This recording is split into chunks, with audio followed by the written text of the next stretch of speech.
The Boston Celtics in the NBA playoffs. And the playoffs are on ESPN Radio. Catch postseason action on ESPN Radio, the ESPN app, presented by Indeed. Guys, this was mind-boggling what happened. Boston was up 73-53 in this game and lost 91-90. 73-53, lost 91-90. The third straight day of a 20-point comeback in the NBA playoffs. Boston shot 9 of 45 in the fourth quarter, 20%. They missed 13 straight shots. The Knicks were unreal. Mikal Bridges with 14 points in that fourth quarter. Had a huge steal late in this game. Kudos to the New York Knicks, who are showing all the heart and the grit and the grind that you want. This has been amazing what's going on here. And now they're up 2-0.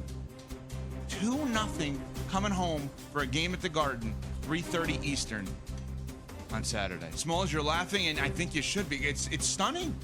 It's outrageous. And shout out to the Knicks. What? It is outrageous. No, that's the perfect word for it. They were down 20 twice on the road to a team that's not only the defending champs, but a team that swept them throughout the regular season, and it wasn't close in those contests. And if we think back to the way the Boston Celtics have dominated the past couple seasons, they're 4-0 following a playoff loss. So when they take that lead last night, you're like, okay, this is what's supposed to happen. The Celtics, we know historically, when they have a loss like they endured in Game 1, they're going to have a strong response. They're going to bounce back. For them to be able to build that lead and the Knicks come back again, I don't know if I'm more impressed with the Knicks or more shocked that the Boston Celtics had 2 erosions like that in back-to-back games. You know what it's like? It's like the Atlanta Falcons in 2016 in Super Bowl 51 blowing a 28-3 lead and doing that twice. That's exactly what it is. That's a good point. In a matter of days. I mean, Ev, you talked about it. The Boston Celtics missed 13 straight shots in the fourth quarter. 7 of those were threes, and they weren't all bad looks. Some of those were wide open, and they just missed them. Now, when it comes to what their offense looked like, it's clear that there was a departure from what we saw in the first 3 quarters that allowed them to build up that 20-point lead, and that's why I have to attach the choke moniker to them. That was a team that gave up the ghost, and it's surprising to see a champion do that on their home court, especially in a situation where it feels like a must-win, knowing that you're going to New York for 2 games on the road. So I don't understand how Jason Tatum and Jalen Brown could let the team come to such a pass. It was an absolute embarrassment. And this arrogance that we're seeing from the Boston Celtics, shooting 3 after 3 after 3 and missing them, it's got to stop if they plan on trying to get back in this series. Let's go with what you just said about the choke thing. So I was, after Game 1, I was fighting on the idea that I think the Knicks deserve all the credit in the world, and this should be a Knicks storyline and not a Celtics storyline. And while I still believe that, I have to take a step back and ask the questions about the choking. I also have to ask a question about the decision-making. So play this out for a second. If I told you there was a guy that won Finals MVP and Conference Finals MVP one year, comes back the next year, and late in games doesn't get the ball, and he's not Andre Iguodala, who's a defense-first guy.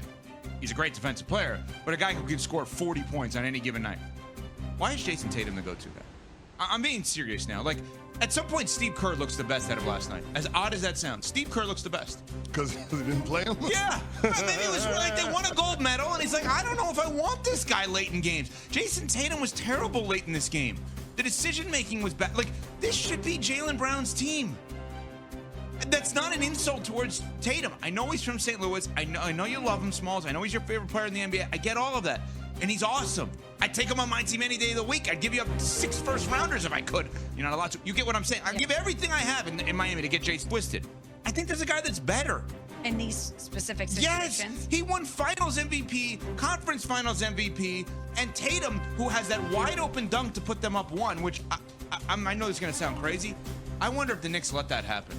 The Knicks defense on that play to go up 90-89 was so bad that I wonder if the Knicks are just like, you know what? Let them score. We want to get the ball to have the final shot. We've already done our job in Boston. Let's close them out here because they already won Game 1. I know it sounds ridiculous, but the defense was so bad on the Tatum dunk. Yeah. And that's not the Knicks defense. But at some point, and Pat Costello, to his credit, was texting all of us this about Tatum last night. Like, at some point, Brown should be the guy, and Tatum is the sidekick. And then you have the greatest team ever. They won a title that way last year. So you think that this is a coaching thing, that Mazzulla should draw it up differently or make Brown more of the focal point in these situations? Is that a bold statement? Well, I don't even know if it's about who the go-to guy is as much as what their approach is offensively. They look disjointed on the offensive side of the court. What they didn't make any sense. They dribbled the clock out, then they settled for bad shots. I don't know what world it makes sense to be up by 16 in the fourth quarter and have more three-point attempts than you do shots in the paint. How does that make sense? When they attack the basket, good things happen. When they settle for jump shots, it didn't. This team is atrocious in their shooting in the two games in this series, especially from deep. At some point, if you realize those shots aren't going in, try something else. I don't understand why the Boston Celtics allowed it to get away from them. When you look at the 8.5-minute mark, from that point until a minute left, the Knicks went on a 21-2 run. 21-2 run. Boston did not make a field goal during that span, not one. But when Jason Tatum goes to the basket in that final minute, he gets fouled, he goes to the line for a couple, then he gets the dunk off of the pick and roll. Now they went back to the well one too many times, and in that situation, I thought Mitch Robinson did a great job of forcing Tatum to where he had help on the wing with Mikal Bridges, but I don't understand why the Boston Celtics did not attack the rim more. If nothing else, get to the free throw line. What do you hear from the all-time greats that have success in the postseason, guys that get championship rings? They say, when you're not making shots, get to the free throw line, see the ball go through the hoop, that's when things start to change for you offensively. The Boston Celtics did none of that. And it's an absolute embarrassment. And so that's why at this stage, I don't even know if I can pin this on Joe Mazzulla. It's got to be the guys on the court, particularly the two players that have $300 million contracts. There's no world where it makes sense where Jason Tatum and Jalen Brown combine to go 1 of 9 from the field in the fourth quarter when it's winning time.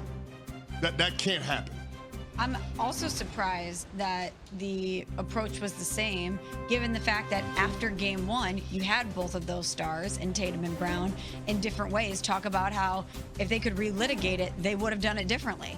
That they wouldn't have just lived by the three, died by the three, that they would have made those adjustments. They both said it in various ways. So I'm surprised that in this game, when the situation starts to unroll in the same way, that there wasn't a little bit of an adjustment. That's who they are. Live by the three, die by the three, right? We talk about it all the time with the Celtics. It worked for them last year. It's clearly not working for them this year. But at what point do you say it's not working? We've got to pivot. Now would be the point. Now, Porzingis is not healthy, as we know. He comes off the bench last night, did play, but his illness is obviously a serious illness because they have not been able to figure out whatever the heck this is all year. And that's scary, but he's also playing, which is a very odd thing. Like, somebody's got an illness they can't figure out, but they continue to put him out there. Yeah, it's strange. And I'm not saying that a healthy Porzingis doesn't make a huge difference in this series, but let's not put what we've seen from the Boston Celtics on Porzingis not being fully healthy. Matter of fact, let's not even use the injuries to Jalen Brown they got away. and Drew Holiday as an excuse. You were up 20. That's right. In back-to-back games, and you blew it. Mm-hmm. As the reigning defending champs. That is an absolute embarrassment.